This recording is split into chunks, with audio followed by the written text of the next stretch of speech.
Obrigado, pastor André, pela sua paciência, pelo seu carinho. Eu estou vindo de Teresópolis e peguei muita chuva até chegar aqui. Teresópolis, Guapimirim, Cachoeira de Macacu, Itaboraí.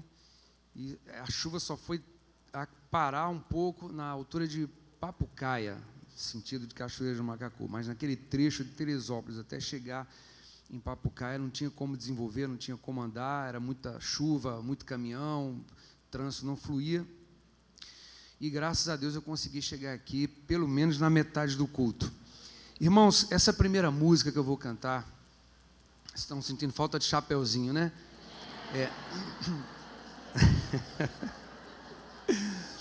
Chora Israel. O chapéu está lá no carro. No segundo culto eu devo usar o meu chapéu. Eu vim mais preocupado com o pastor André do que com o chapéu, por isso que eu vim sem chapéu mesmo. Então, para cantar essa primeira música, quero fazer menção de um personagem bíblico pelo qual eu sou profundamente apaixonado pela história dele, pela vida dele. Houve uma época em que se levantou no Egito um faraó que viu que o povo hebreu crescia demais dentro do Egito e ele não quis saber o motivo pelo qual aquele povo estava ali. Nós sabemos que o povo hebreu chegou no Egito através de José, naquela época dos 7 anos de seca, dos 7 anos de fartura. Nos 7 anos de seca, ele levou todos os seus parentes, a sua parentela, para o Egito. Depois que passou os 7 anos de seca, eles não voltaram para Canaã, eles continuaram no Egito. E nisso se passam 430 anos. As famílias ali, gerações e gerações se multiplicando, até que chegou esse faraó que viu que tinha muito hebreu dentro do Egito e teve uma ideia absurda para frear o crescimento do povo hebreu. Ele chama as parteiras e diz para elas: a partir de hoje, qualquer filho do sexo masculino que nascer entre as famílias dos hebreus, vocês podem matá-lo imediatamente. As parteiras não tiveram coragem de executar essa ordem absurda de Faraó. E alguns dias depois, Faraó, percebendo que continuavam se multiplicando os filhos homens entre os hebreus, chama as parteiras para uma prestação de contas. O que houve? Que eu pedi para vocês matarem os filhos homens que nascessem entre os hebreus, e eu continuo vendo bebê para tudo que é lado aí. E as parteiras, que não tiveram coragem de cumprir essa ordem, falaram para o faraó que quando elas chegavam para fazer o parto, as mulheres hebreias eram muito espertas e já tinham dado à luz, elas não conseguiam ver o recém-nascido para cumprir aquela ordem absurda de faraó. Claro que ele percebeu que era uma conversa fiada das parteiras, ele se irrita e dá uma ordem pior ainda. A partir de hoje, qualquer cidadão egípcio pode entrar na casa dos hebreus e arrancar os filhos homens recém-nascidos e atirá-los no rio Nilo para que sejam mortos. E foram dias terríveis, de muita lamentação, de muito choro, de muitas mães desesperadas vendo seus filhos arrancados de seus colos para serem mortos, jogados no rio Nilo. E no meio dessa confusão, uma mulher chamada Joquebede, uma hebreia chamada Joquebede, dá à luz uma criança e consegue esconder esse menino por 3 meses. Quando ela percebe que a fiscalização de Faraó se aproxima do lugarzinho onde ela morava, ela chama sua filha Miriam e fala: Miriam, vai para a margem do rio, leva o bebê para lá, esconde ele entre os juncos, que era o capim que nascia na beira do rio, até que passe essa fiscalização por aqui. E a Miriam corre, vai para a beira do rio, coloca o bebê numa cestinha e fica lá entre os juncos, olhando de longe para ver se nada vai acontecer. Acontece que justamente naquele ponto do rio vai se banhar a filha de Faraó. E ali ela vê aquela criança naquela cestinha. Miriam, de longe, deve ter tomado um susto, mas ela percebe que o semblante da mulher, quando vê a criança, o bebê na cestinha, é um semblante de quem gostou. E ela então se apresenta e diz: a senhora quer que eu consiga uma ama entre as hebreias para tomar conta dessa criança até que ela desmame? E a filha de Faraó, gostei dessa ideia. Você consegue uma ama, menina, entre as hebreias? Claro, imediatamente. Ela vai buscar justamente quem? Joquebede, a mãe da criança. A filha de Faraó, que não percebeu, né, a Miriam teve uma presença de espírito tremenda ali naquela hora, não percebeu que a Miriam foi buscar a própria mãe e ainda oferece um salário para Joquebede cuidar do seu próprio filho. Fato é que, um momento, essa criança para de mamar. E então a filha de Faraó chama para que seja criado dentro do palácio como se fosse alguém da família do próprio rei. Em algum momento da vida dessa criança, que recebeu o nome de Moisés, que significa tirado das águas, em algum momento que infelizmente a Bíblia não nos revela, esse menino, ou esse adolescente, ou essa criança, ou esse jovem, porque não sabemos em que ponto da vida dele ele tomou conhecimento, mas o fato é que ele descobre que aquele povo que ele via sofrendo pela janela do palácio, amassando barro para fazer tijolo, para construir casas para os egípcios, malhando trigo para fazer pão, para botar na mesa dos egípcios, aquele povo escravo que ele via sofrendo, era o seu próprio povo. Ele descobre que ele vinha daquele povo, que era descendente daquele povo hebreu. E no momento que Moisés descobre isso, uma coisa poderia acontecer no coração dele. Como existe em cada um de nós, seres humanos, o desejo de sempre subir, nunca descer. Quando a gente está trabalhando em algum lugar, a gente quer ser supervisor, quer ser o diretor, enfim, nosso objetivo é sempre subir. E na hora que Moisés, com aquela vida de príncipe que ele tinha no palácio, descobre que ele é um hebreu, ele poderia ter feito esse fato desaparecer dentro do palácio. Olha, não comenta isso com ninguém. Eu não quero nada com esse povo. Imagina eu aqui com vida de príncipe me envolver com um povinho escravo. Não é isso que acontece. Começa a nascer no coração de Moisés um profundo amor e um profundo respeito por aquele povo que ele sabe que é o seu povo. E esse respeito e esse amor chega ao ponto de um dia ele ver um oficial egípcio maltratando um hebreu, e ele parte para cima do oficial egípcio para defender o seu irmão hebreu com tanta violência que ele acaba matando o oficial egípcio. Por esse motivo, Faraó manda que tragam Moisés para que Moisés seja morto. Moisés foge para o deserto, onde fica 40 anos, numa vida completamente diferente da vida que ele tinha antes no palácio, porque agora ele enfrenta o frio terrível das noites do deserto e o calor insuportável também durante o dia no deserto. Não tem mais um serviçal no palácio para fazer ventinho na hora de calor e nem um cômodo aconchegante para se proteger do frio como ele possuía antes. Ele agora está vivendo ao natural, despojado de todos os confortos que ele possuía, mas nem assim ele abriu mão do amor e do respeito que ele tinha pelo seu próprio povo. A Bíblia diz que Faraó, que tem o povo hebreu ali cativo, trabalhando para ele, tem um momento em que Moisés volta diante de uma ordem de Deus para libertar o povo de Deus também, todo o povo, livrá-lo do cativeiro do Egito. Mas o faraó endurece seu coração, não libera o povo. São lançadas aquelas 10 terríveis pragas sobre os egípcios. A última dessas pragas, a morte dos primogênitos, que todos os filhos mais velhos de cada família dos egípcios morrem, e esse mal atinge principalmente a vida do faraó, que nesse momento, então, chama Moisés e diz: olha, não suporto mais, pega esse povo de vocês, pode levar embora, levem tudo que vocês têm, não deixem nada para trás, levem o gado, levem as ovelhas, os bezerros, os utensílios, as panelas, não deixem nada aqui, vão embora vocês e suas coisas. Era tudo que Moisés queria. Mas, alguns dias depois, passado o seu luto, ele se arrepende e manda que os seus exércitos vão buscar de novo o povo hebreu de volta para a escravidão do Egito.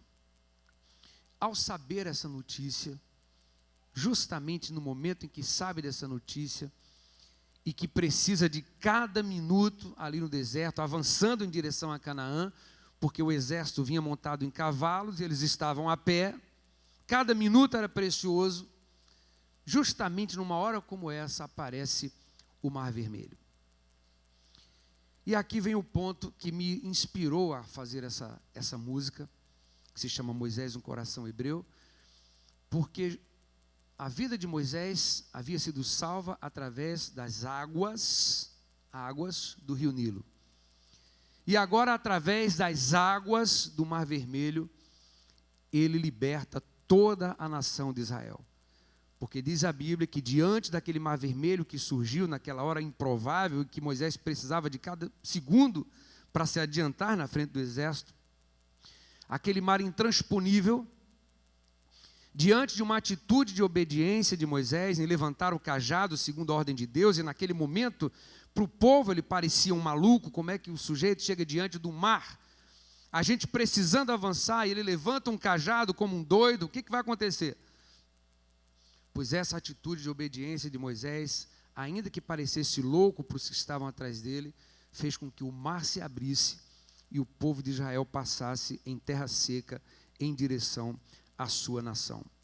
Esses dois momentos da vida de Moisés, em que as águas foram tão importantes, me fez pensar que seria mais uma forma simbólica de Deus mostrar que mesmo nos tempos remotos, quando se ensina em tantos lugares hoje, em tantos seminários, que o Espírito Santo foi uma dispensação apenas para o Novo Testamento, para o tempo da graça, através do simbolismo da água, Deus mostra que desde o Velho Testamento o seu Espírito Santo estava aqui cuidando dos interesses de Deus. Essa música se chama Moisés, um coração hebreu.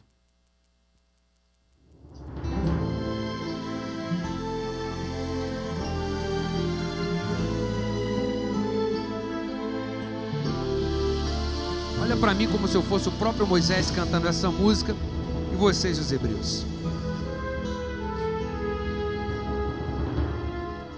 Por muitos anos me servistes como a um senhor, por não saber que eu era um de vós. Mas como revelar e ter que continuar a assistir a vossa opressão? Mas cada vez que eu via o vosso sangue pelo chão, era como se estivesse em minhas mãos. O vosso Deus também é meu sangue também é hebreu, a vossa dor sangrou meu coração. Se vossa honra eu não tiver, de outra nação não quero ter. Se vosso amor eu não tiver, de outra nação não vou querer.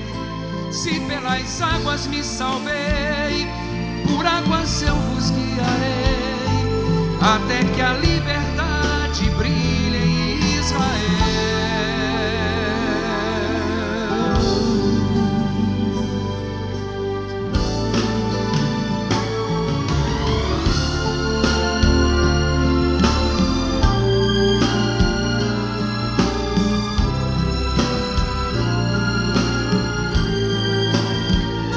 Fala comigo assim: eu sou o Israel de Deus.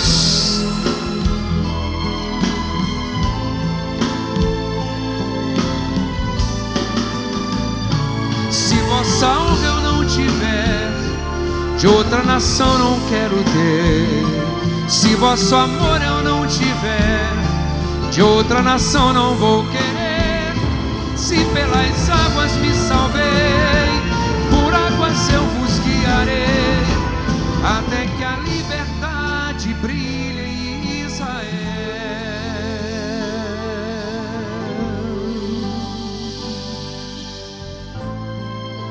Saindo do Velho Testamento e entrando no Novo Testamento, encontramos um outro personagem pelo qual também somos, eu tenho certeza que você também é profundamente apaixonado, que é Jesus.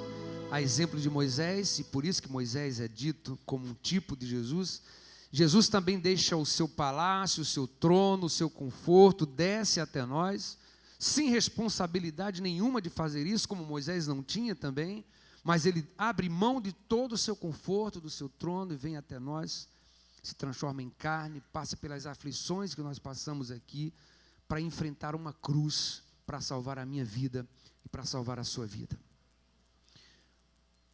A diferença entre o plano de Moisés e o plano de Jesus é que o plano de Moisés era salvar uma nação.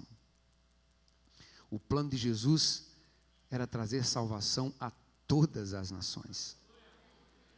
Mas quando vai entrar em Jerusalém, anunciado como rei, como a profecia, o cumprimento da profecia de Isaías, Jesus não é compreendido quando entra em Jerusalém montado num jumentinho. Se esperava que ele entrasse num cavalo branco, muito enfeitado, talvez uma carruagem digna de um rei, porque era assim que ele era esperado.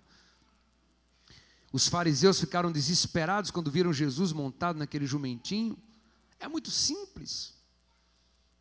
Não é a nossa profecia.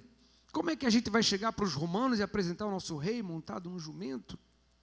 É um mentiroso, é um impostor, é um blasfemo. Quem falou isso foram os homens que mais conheciam as Escrituras.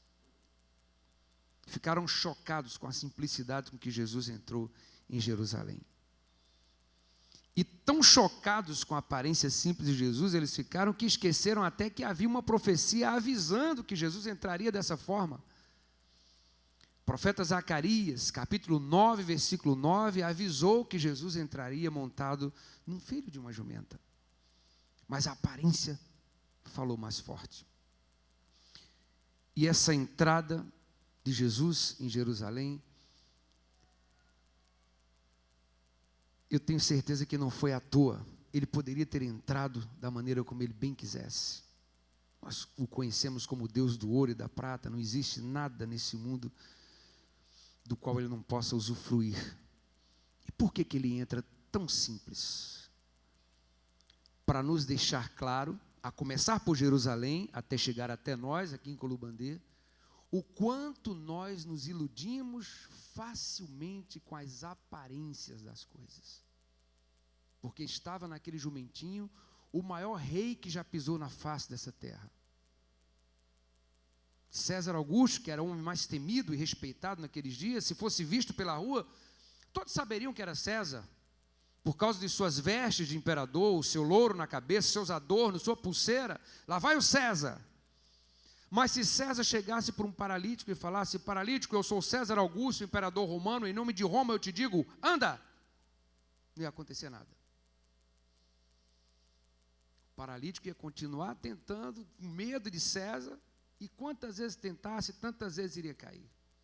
Mas aquele moço montado naquele jumento que os fariseus deram as costas para ele, pegava um morto de 4 dias e dizia: vem para fora, e o morto saia vivo da sepultura.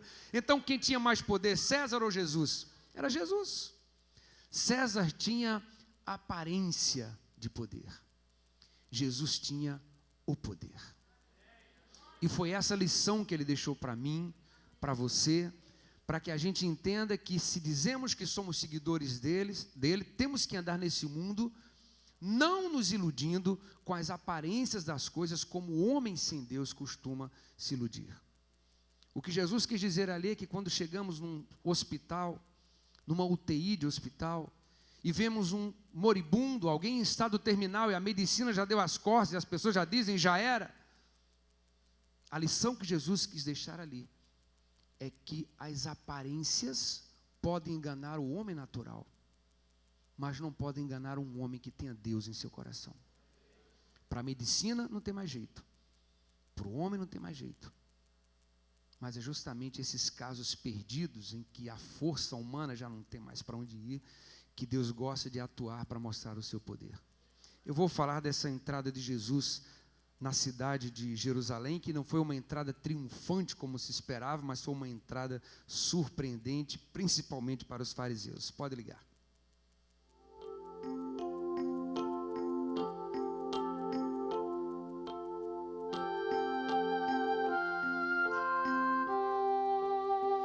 Me chamaram depressa, vem correndo à janela, pois o rei vai passar.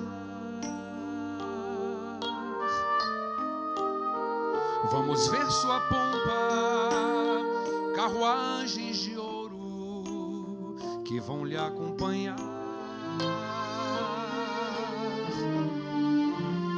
Vamos ver seus cavalos, estandartes dourados, sua guarda real. Então fui procurar, orgulhoso avistar o meu rei triunfal. Mas como eu acharia quem eu não conhecia em meio à multidão? E encontrei no caminho, sobre um jumentinho, alguém que me olhou.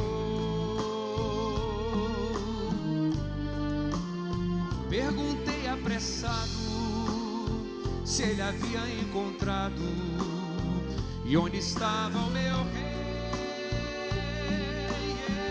Ele apenas sorriu, seu caminho seguiu e eu também me afastei.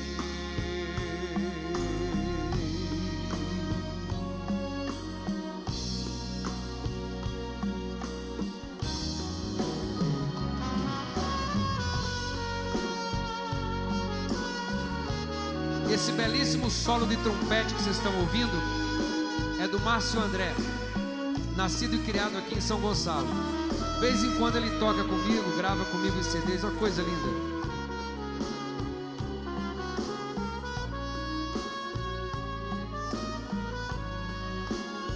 Já cansado e abatido, eu cheguei ao final daquela multidão. Mas não vi carruagens e nem vi estandartes, não achei o meu rei. Perguntei outra vez e a resposta que eu vi jamais esquecerei. O teu rei vai sozinho sobre um jumentinho, em soluços chorei.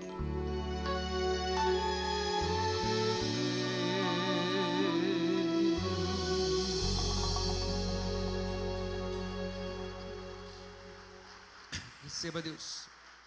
Pode seguir as próximas músicas. Não vou falar mais nada, vou cantar mais e falar menos. Pode deixar seguir.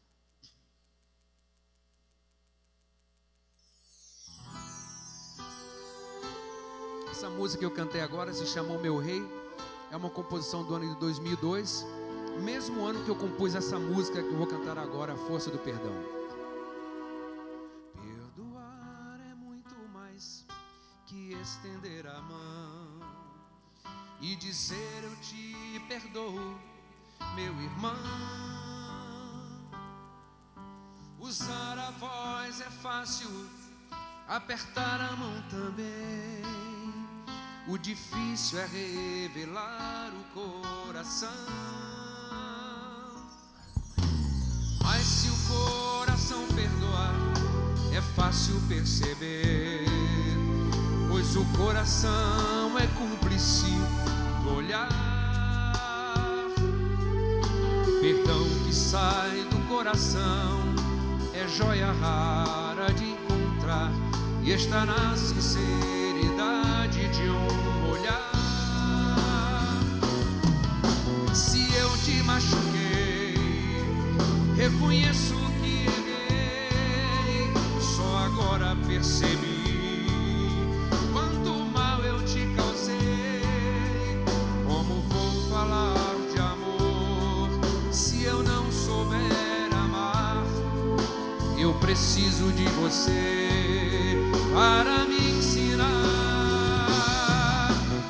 Eu me arrependi e revelei meu coração. é sua vez de me ensinar uma lição. Preciso de você para conhecer a dor ou conhecer a força do perdão.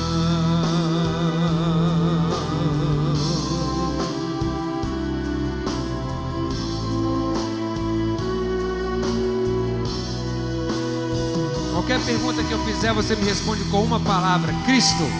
Vou começar a perguntar: quem vive? Quem reina? Quem salva? Quem nos ensinou a perdoar?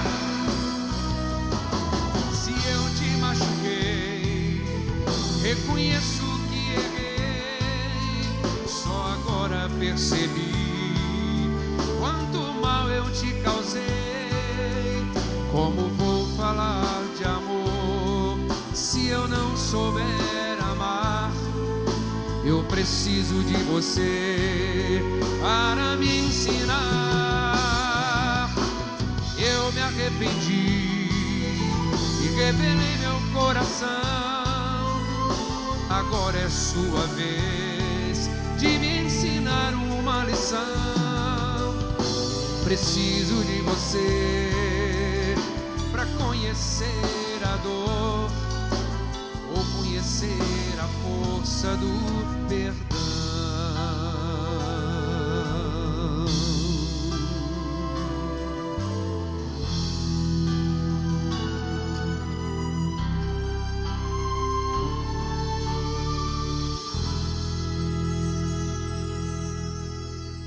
A próxima música, acredito que é uma de minhas composições mais antigas, pelo menos as que eu vou cantar hoje. Essa é a mais antiga, que se chama Para Onde Vão as Aves. Pode ligar.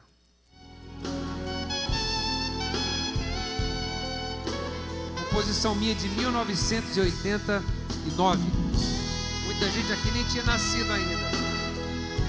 Não sei o que você que já tinha nascido estava fazendo nesse ano. Eu estava fazendo essa música. Frente ao mar do crepúsculo eu pude contemplar um bando de aves marinhas no último revoar, e o encontrar horizonte sem nem se preocupar se quando a noite chegasse teriam onde pousar. Meu rumo também era assim, não ter para onde ir, não ter certeza de voltar, não saber se tinha onde chegar. Eu queria ir com as aves, saber onde elas vão chegar.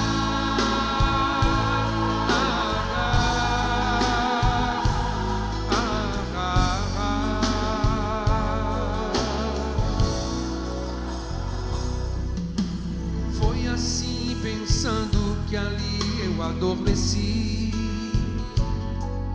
Sonhei que existia uma ilha e o mistério conheci.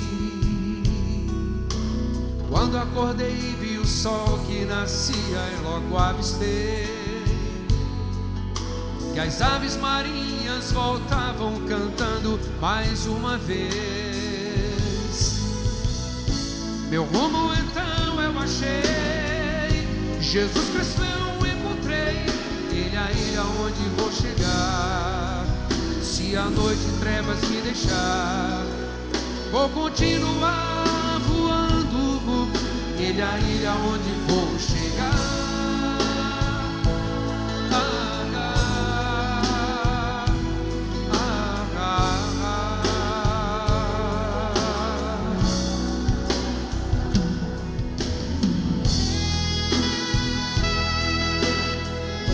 Quem vive, dá para ser mais alto. Quem reina, quem salva, liberta, restaura, renova. Se eu perguntar a Ele, você responde glória a Ele. Então aplauda Ele essa noite, que Ele também recebe como adoração. Receba. Meu rumo então eu achei, Jesus Cristo eu encontrei. Ele é a ilha onde vou chegar. Se a noite em trevas me deixar, vou continuar voando.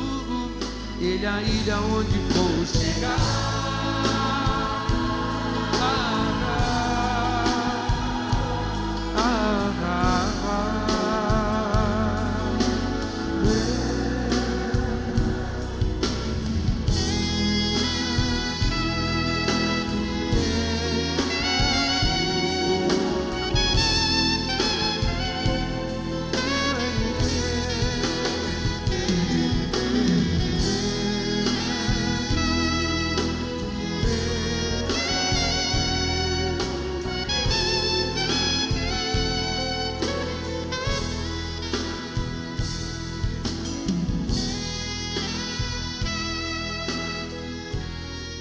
Primeira viagem a Israel, já tem um tempo, foi em 97. Para onde a gente ia, lá dentro de Israel, a gente ia ouvindo uma música que tocava de fundo. E de tantas vezes que eu ouvia aquela música, e de tão bela também que essa música era, eu acabei guardando aquela melodia, e para onde eu ia, eu também ia cantarolando aquela música. A próxima música se chama Jerusalém. E um dia eu resolvi saber sobre o que essa música tanto falava. E na tradução eu percebi que ela falava muito sobre ouro, sobre vinho, sobre ouro. E eu pensei, poxa, não dá para fazer a tradução e cantar no Brasil, porque a nossa realidade lá no Brasil é diferente da realidade deles aqui. Eles têm vinho e ouro o tempo todo, a gente não tem isso lá no Brasil com tanta facilidade como eles têm aqui. Então vou ter que fazer uma outra letra para poder cantar essa melodia tão linda também lá no Brasil. E quando eu voltei, eu fiz uma outra letra ali no quarto do hotel em Jerusalém. Quando voltei, ensaiei com a minha banda e gravei com essa orquestração, vocês vão ouvir daqui a pouquinho. Isso foi em 97. Em 2007, o Roberto Carlos, cantor popular, também vai a Israel e conhece a mesma música e tem a mesma ideia.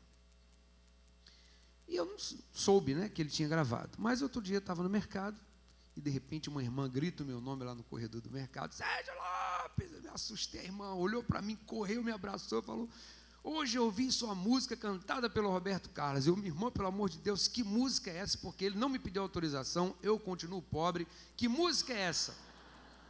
Ela falou: eu ouvi ele cantando a sua música Jerusalém. E eu tive que explicar para a irmã que a música não é minha, que a música também não é dele. Essa música é de uma judia com toda certeza muito amada por Deus, chamada Naomi Shemer. Fala comigo, Naomi Shemer.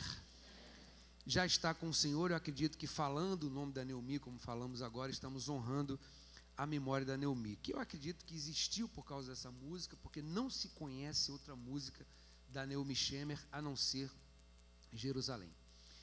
E de tão bela que é essa música, ela acabou se tornando o hino oficial de Jerusalém. Existe o hino nacional de Israel, que se chama Hatikva, traduzido a esperança, e existe essa música da Naomi Shemer, Yerushalayim, que se tornou o hino oficial de Jerusalém. Então, com toda certeza, aqueles que já foram, já ouviram, e aqueles que vão, com certeza também ouvirão essa música lá em algum momento nas caravanas. É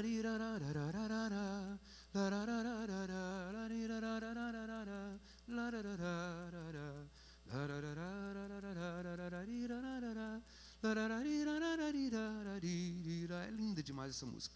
Então estou explicando, porque vai que alguém aqui também tem ouvido a música cantada pelo Roberto Carlos, então já estou dizendo aqui quem é a verdadeira autora dessa música. A letra que vocês vão ler, vai estar exposta aí, foi a letra que eu escrevi no quarto do hotel. Essa letra é minha. Vocês vão perceber que eu estava apaixonado por Jerusalém quando escrevi esse texto. Mas a música é da Naomi Shemer. Amém? Pode ligar.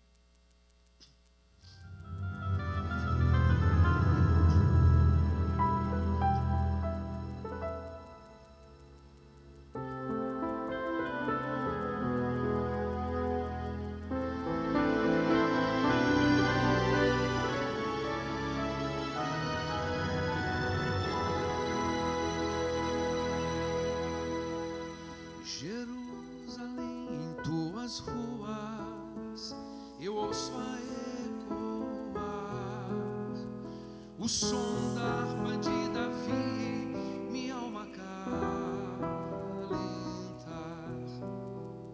Por entre as tuas oliveiras o vento vem contar histórias da velha cidade que os muros vão guardar. Jerusalém, Jerusalém, beleza e cor de Israel, tu és orgulho do teu Deus, Emanuel.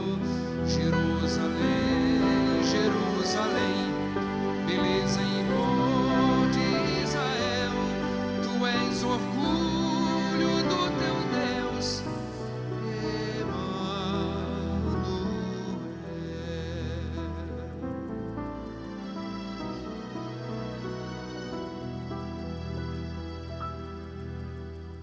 ainda ouço em tuas ruas o som da multidão de peregrinos e amantes em busca de oblação. No santo templo e tuas fontes se encontrava paz. Jerusalém, quem te conhece não te esquece. Jerusalém, Jerusalém, beleza e cor de Israel, tu és orgulho do teu Deus, Emanuel. Jerusalém, Jerusalém, beleza e cor de Israel, tu és orgulho do teu Deus,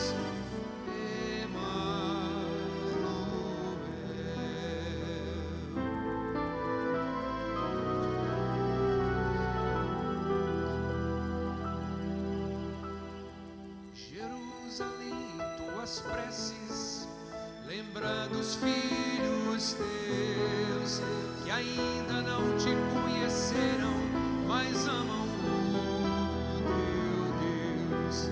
São velhos, jovens e meninos, distantes do seu lar, que não pisaram tuas ruas, mas vivem por te amar. Jerusalém, Jerusalém, beleza e cor de Israel, tu és orgulho do teu Deus, Emanuel. Jerusalém, Jerusalém, beleza e cor de Israel, tu és orgulho do teu Deus,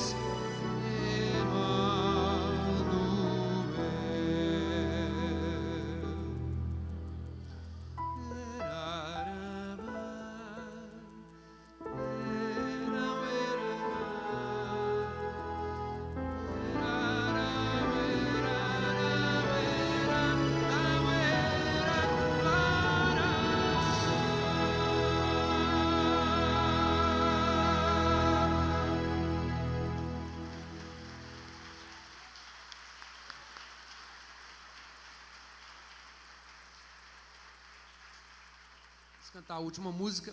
Estou vendo muita gente aí filmando e tirando foto. Eu tenho um Instagram, Sérgio Lopes Poeta. É a única rede social que eu consigo ser ativo. Aliás, é a rede mais chique que tem, né?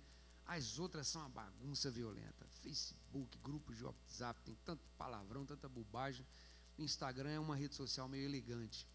É a única que eu consigo também dar uma atençãozinha. Então, quem quiser me seguir lá, Sérgio Lopes Poeta, você vai ver uma bandeirinha do Brasil, uma bandeirinha de Israel do lado. Esse é o perfil correto. E manda para mim essas fotos ou trechos do que você filmou, que eu faço questão de publicar também no meu stories do Instagram, até nos feeds mesmo, e coloco também lá o seu Instagram, tá bom? Essa última música se chama O Lamento de Israel, também é uma composição do ano de 1997, mesmo ano em que eu fiz a letra da música da Naomi Shemer. Essa é de minha autoria, tanto a música como a letra, O Lamento de Israel. Pode ligar.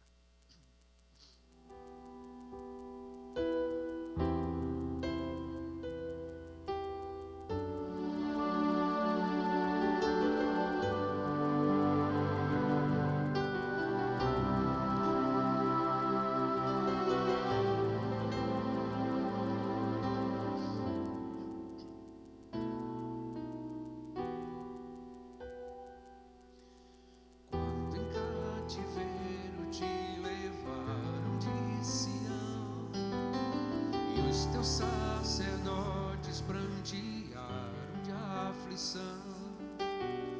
Foi como morrer de vergonha e dor.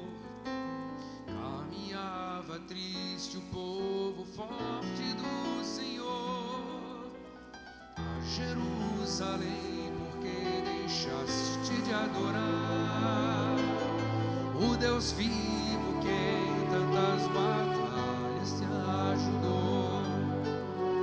Chora Israel, um lamento só. Talvez Deus se lembre do bichinho de Jacó. Chora Israel, Babilônia não é teu lugar. Ama o teu Deus, Ele te ouvirá. Do inimigo te libertará. Chora Israel, Babilônia não é teu lugar. Ama o teu Deus, Ele te ouvirá. Do inimigo te libertará.